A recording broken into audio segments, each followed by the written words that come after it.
Yeah. Hello. Ano mo, bagay na bagay yung title ng pelikula nyo ngayon sa panahon ito, diba? Dirty Ice Cream. Talagang katakang-taka. Pero, kung galing ang Dirty Ice Cream sa pag-seduce ng sa personality, sino yung gusto nyo i-seduce?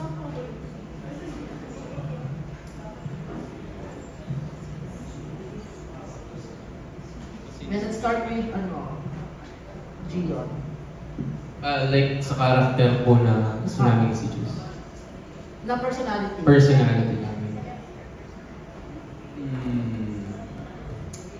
Ano ba? Personality ko? Hindi.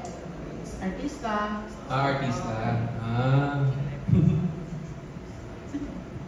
Si ano po? Si... Crush na crush ko po kasi yun. Si Andrea Brillantes po. Ano meron kay Andrea?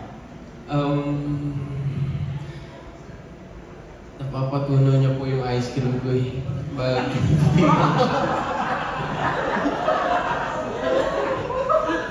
Talaga? Ayun. Kaya gusto ko siyang i-seduce gamit yung dirty ice cream. How about you, Candy? Si Paolo Adelino. Siya po yung gusto ko i-seduce. Bakit si Paolo? Siya kasi yung standard ko pagdating sa lalaki. Walang taray ng standard. Taray ako kung may standard. Hindi ka ba natatakot sa Kim Pao fans? Natatakot po. Okay, next question. Dahil si Christy. Si Donnie Pangilinan po ako. Taray. Bakit si Donnie? Ang cute kasi ng height niya, tsaka type ko kasi sa lalaki, matangkad, chinito, tapos ayun, mistiso, yun. Lalabot ka sa Donald fan. Charot lang. Ida, si Miss Ida.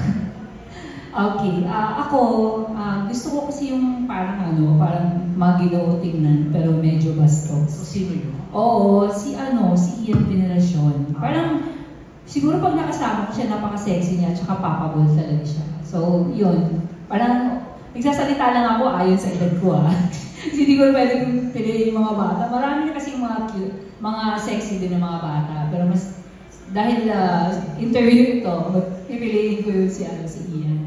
Ayan. Ikaw naman, so... Sa akin po dalawa. Sino? Sa lawa? Vivox artist din po siya. Parang gusto sila i-seduce para si Apple D at si Angela Morena po. Apple na. Loyal ka sa Diva Max. I mean, parang sila may gusto i-seduce. Parang ganun po. Pagkain ng ice cream. Oy, pero alam mo, nag-viral ka before sa Especially For You. Kasi mali yung hindi mo nabati siya. Parang nagkamali po na po sabi na happy birthday. Oo. Kasi iba pala yung mabatiin mo. Ikaw ba yung napili nun? Opo. Ang taray. So, kamusta na kayo yung girl na pumili sa'yo? Hindi po kami nag-work. Bakit? Magkaiba po kami ng vibe ng personality parang ganun. Iba yung hanap namin sa isang relasyon. Akala ko ayaw niya ng dirty ice cream. Siguro po. Pero pag napanood niya po siguro ito, baka magbago yung isip niya. Pero nung bago ka sumali sa Especially For You, nag-Diva Max ka? Hindi pa po. Wala ko po ako nun. Yun yung kanina open ng doors sa'yo sa Diva Max? Opo. Parang nirefer lang po kay Tito Jojo Veloso. Bongga? Tapos doon po nag-start lahat. After po nung Especially For You.